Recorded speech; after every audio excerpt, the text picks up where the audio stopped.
Okay, the next session is immunoelectrophoresis. Guys, come on.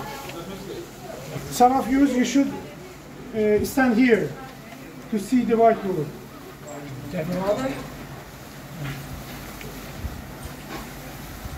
Okay, as I say in slides, you have a slide or lamp that is based on gel, semi-liquid gel electrophoresis, we say.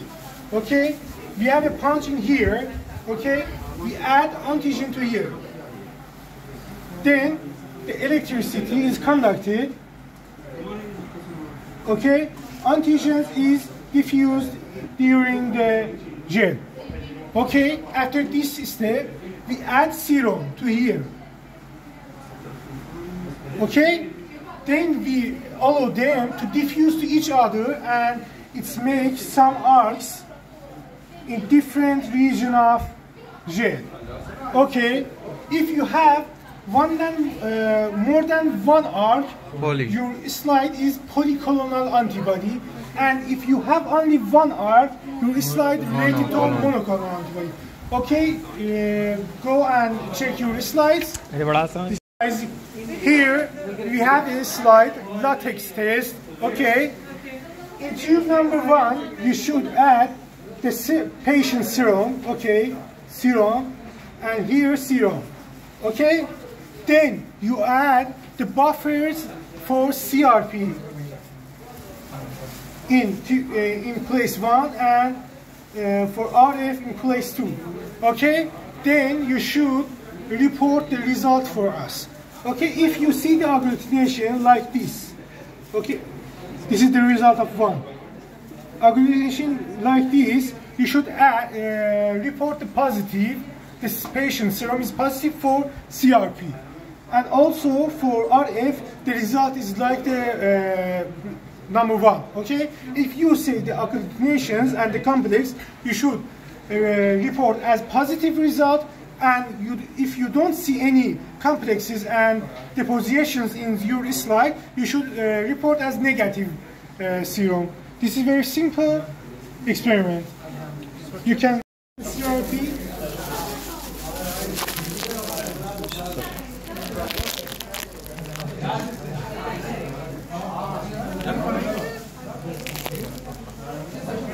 Okay. This is CRP buffer.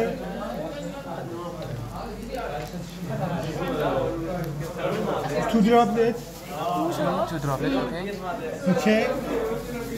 Where is the applicator?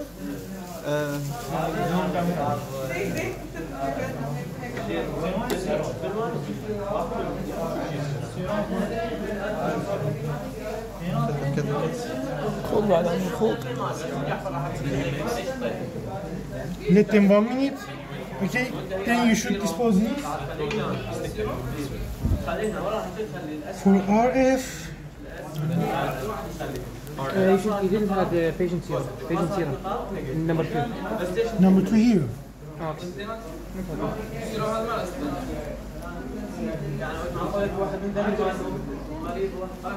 Oh, how to say? This is RF. Should you have it? One is enough. Okay.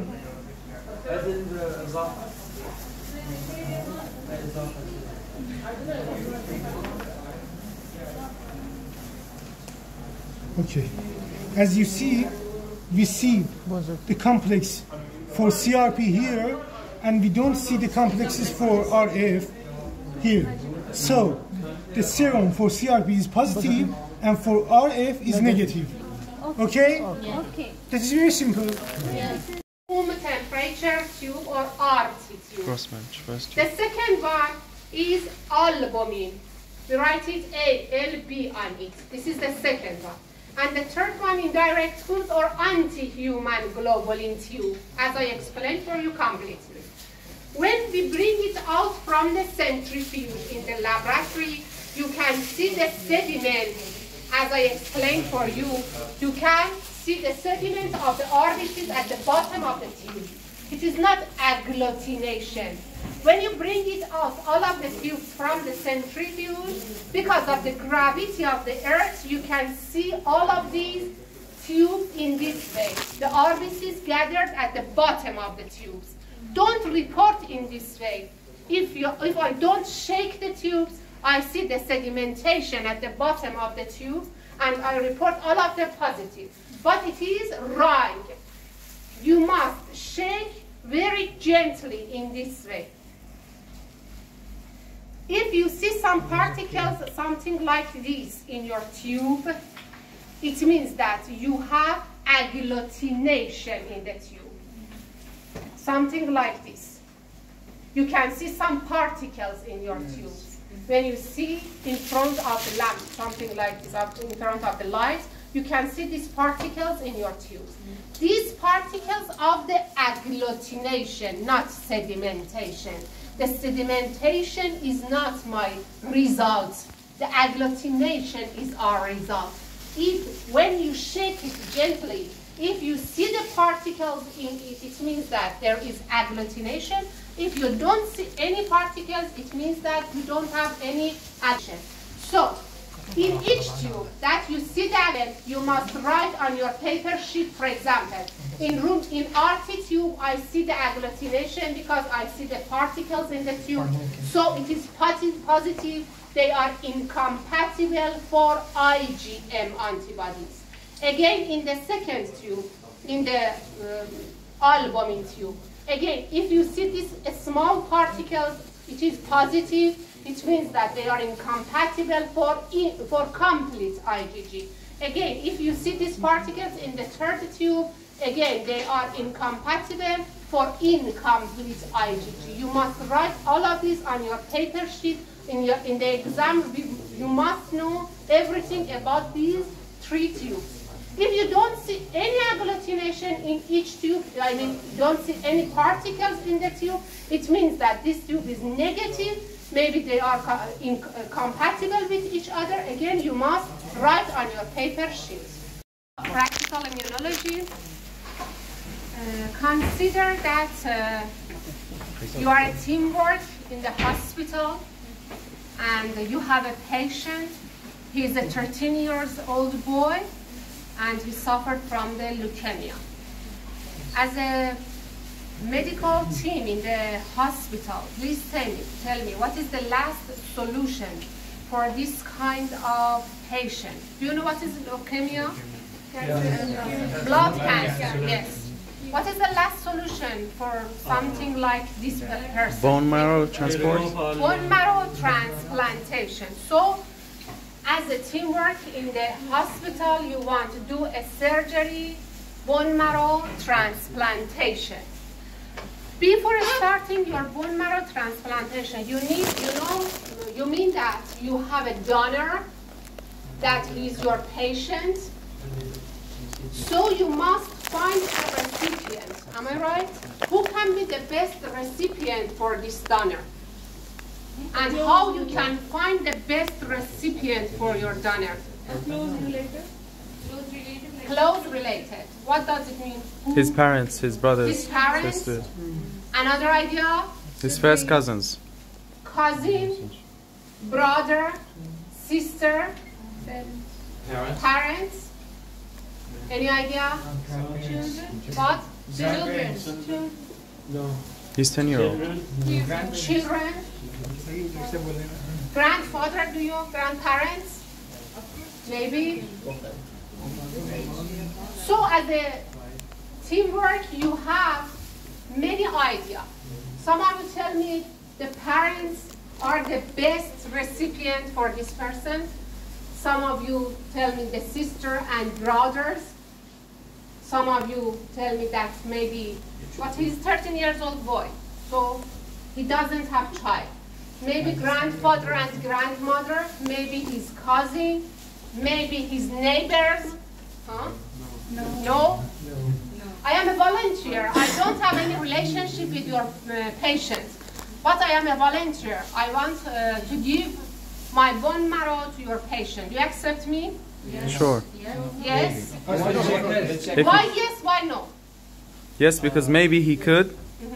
Either way, it's helpful. If you can't, How then you if you can can't. understand I am a good recipient or not? Check for the What? whatever it says. What do you must check? Immune reaction. The HLA compatibility. Repeat. HLA compatibility. That's good. You must check my HLA and your donor HLA, and after that compare them with each other. If we are compatible in 100% of antigens of HLA, you can accept me or even his sister, his brother, his parents, and every person that they are volunteer for giving the bone marrow to this done. So today we want to do HLA test in the laboratory. For this reason, each time that you want to do HLA in the laboratory, you need fresh blood. At the end of the time, tell me why we need fresh blood. For example, you cannot work for HLA in the laboratory on the blood that, for example, yesterday you take the blood and put it in the refrigerator. Today you cannot work for HLA in the laboratory. At the end of the time, tell me the reason of that. Because of that, now we take some blood, some fresh blood from your friends, and now you want to work on fresh blood for doing HLA in the laboratory. At the beginning, let me show you how you can start your work in the laboratory. We have fresh blood, diluted fresh blood. Now it is ready to use. You have on your bench and you have do your work. You have another old-fashioned. Yes, it contains of a special material that we call it Ficol.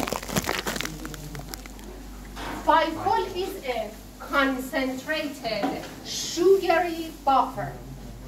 Because of the difference of density between Ficol and this diluted whole blood, you can separate special cells that you use it for detecting the antigens of HLA from the blood. I mean, you don't need all of the cells of the blood.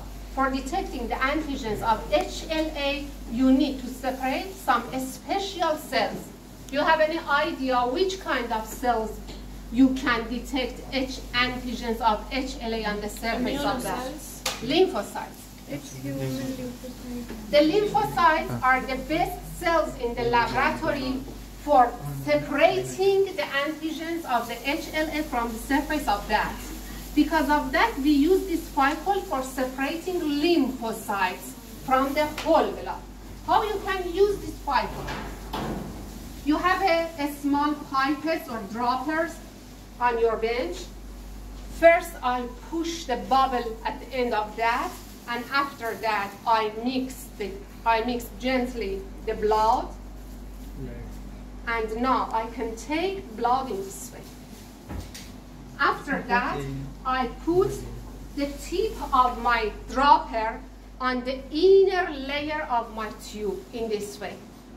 And very slowly, please don't mix the blood with the Ficol. Very slowly, I start to add the blood on the surface of Ficol in this way. You must create two layers. One layer of blood, one layer of Ficol. Don't mix the Ficol with the blood. Why?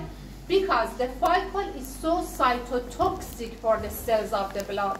Because of that, don't mix them with each other.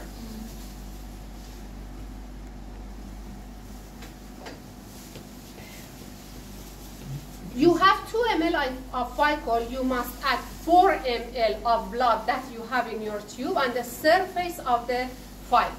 Is it clear? Yes. You don't have any question? Take your seat and do this work. After that, we put the tubes in the centrifuge and we will go for the pre-lab.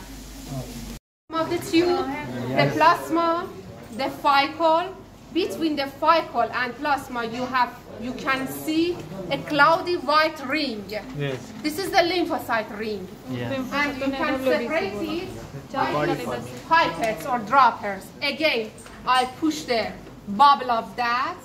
I pass from the plasma, and when I arrive on the surface of the lymphocyte, I start slowly gather all of these white cloudy rings, something like this. You see, I gathered all of that. Just we need it. They are debris, you can throw away them. We use it in the laboratory. After that, we put it in the plate and other steps, and you can see the prepared plate under the microscope at the end of the time. Do it.